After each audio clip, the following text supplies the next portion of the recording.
Did you know that the Italian Mafia has its own secret business empire? The group makes billions of euros each year from a range of legal companies. But what are these businesses and how does the Mafia get away with it? Welcome to my channel, and today let's find out how the Italian Mafia makes billions with their secret business empire.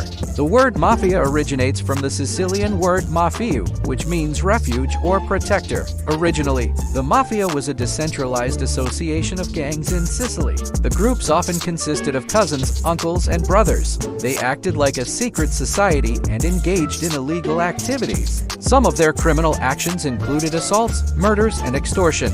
These gangs were formed in the mid-19th century and still exist today. But who are the main players in the Italian Mafia today? There are 5 main families: the Corleonesi, Gambino, Genovese, Lucchese, and Bonanno. It's thought that there are about 6,000 members of the Italian Mafia today. In fact, the group is so powerful that they even have their own police force. This is separate to the Italian police and keeps watch over the group's activities. If any police officers try to interfere, they are dealt with swiftly and brutally. The Italian Mafia also have their own courts. These courts deal with any disputes between family members. In extreme cases, family members can be put to death if found guilty. For example, in 2004, 2 men were shot dead for stealing from a mafia boss. Their severed heads were then left outside the boss's house as a warning to other would-be thieves. So just how much money do the Italian Mafia make each year? According to the FBI, the group makes around $1 billion a year. Much of this comes from extortion. This is where local businesses are forced to pay a fee to the Mafia in order to protect them from attacks. Of course, the Mafia doesn't actually protect these businesses, but the owners believe that they do. In the past, the Italian Mafia made most of their money through illegal activities such as gambling, loan sharking, and drug dealing. But in more recent years, the group has gone legend. They now run a range of legal businesses which bring in millions of euros each year. But what are these businesses and how do the Mafia get away with it? Well, firstly, let's take a look at the structure of the Mafia. The Italian Mafia is made up of several different levels. At the very top is the cupola. This is made up of bosses from all 5 of the major families. Below the cupola are the families, and each one is ruled by a boss. Underneath them are the soldiers. These are the men that carry out the killings and attacks. Then we have the associates. These people work closely with the soldiers and can easily be recruited if the Mafia needs extra hands. Finally, there are the members of the public who have no idea that the Mafia exists. What's interesting is that the Italian Mafia have managed to infiltrate every level of society. They have politicians on their payroll, police officers on their side, and even judges. In fact, it's believed that over 80% of Italian judges are bribed by the Mafia each year. But how exactly do the Mafia bribe their way to the top? Well, the answer lies in the group's secret bank accounts. Each family has secret bank accounts hidden all over Italy. These accounts are used to launder money. The money earned from illegal activities is put into the bank accounts. It's then mixed with money from the secret businesses before being moved into legitimate businesses. But before we move on, we want to say a big thank you for supporting us by watching this video. Please don't forget to subscribe. Now let's continue.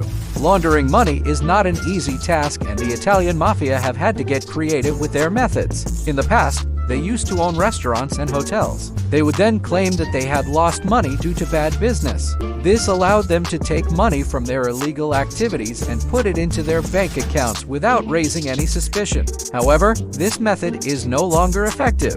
Banks are now onto the Mafia's tricks and they are closely monitoring their accounts. But the Italian Mafia did not give up.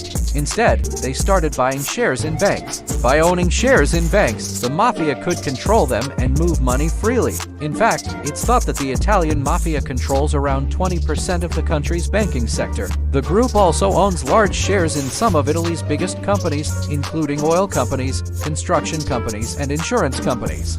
Another thing to note is that the Italian Mafia don't just have secret bank accounts, they also have secret businesses. Over the years, the group has set up a range of legitimate businesses which bring in millions of euros each year. We'll take a look at some of these businesses now, but first, we want to share another success story with you. Number 1. Restaurants. If you've ever eaten at a restaurant in Italy, there's a good chance that the Mafia has gotten their hands on some of your money. In the past, eating at a Mafia-owned restaurant was a risky move. If you were a rival to the Mafia, they would often slip poison into your food. However, these days, the Mafia has toned down their violent ways and eating at one of their restaurants should be safe. Number 2. Construction.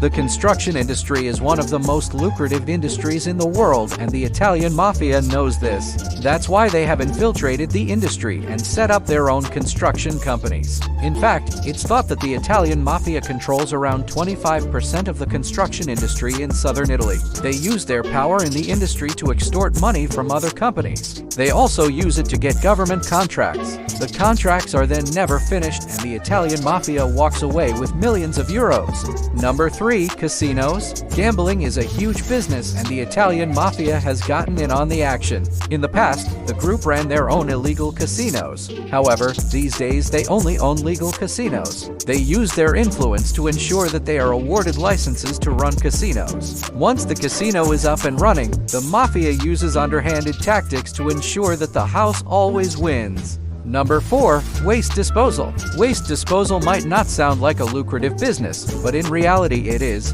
The Italian Mafia has a monopoly on waste disposal in many parts of Italy. They use their power to set high prices for businesses. They also use it to dump toxic waste illegally. Number 5. Fruit and vegetable production. Who knew that the Mafia was involved in producing your food? The group owns large tracts of land across Italy. On the land, they grow fruit and vegetables which are then sold to supermarkets. The Mafia uses its power to set high prices for its produce. They also use it to sell low-quality produce. And finally, number 6. Pharmaceuticals. The pharmaceutical industry is one of the most profitable industries in the world, and the Italian Mafia knows this. That's why the group has infiltrated the industry and set up its own pharmaceutical companies. They use their power in the industry to extort money from other companies. They also use it to get government contracts. The contracts are then never finished, and the Italian Mafia walks away with millions of euros. Now you know just how powerful the Italian Mafia is. The group has infiltrated every level of society in Italy. They are involved in everything from politics to law enforcement. The Italian government is aware of the threat posed by the Mafia, but it has been unable to do much about it. After all, the Mafia controls much of the country's banking and political systems. But what can be done to take down the Italian Mafia? Some believe that the government needs to take a more aggressive stance against the group. Others believe that the government needs to work with the people to expose the Mafia. Whatever happens, it's clear that the Italian Mafia is a threat to society. The group has too much power and it needs to be taken away from them. Now it's time to make your voice heard. What do you think? Should the Italian government take a more aggressive stance against the Mafia? Or should they work with the people to expose the group? Let us know your thoughts in the comments below. If you enjoyed this video, make sure to check out our other videos. With that, thanks for watching, and we'll see you in the next video.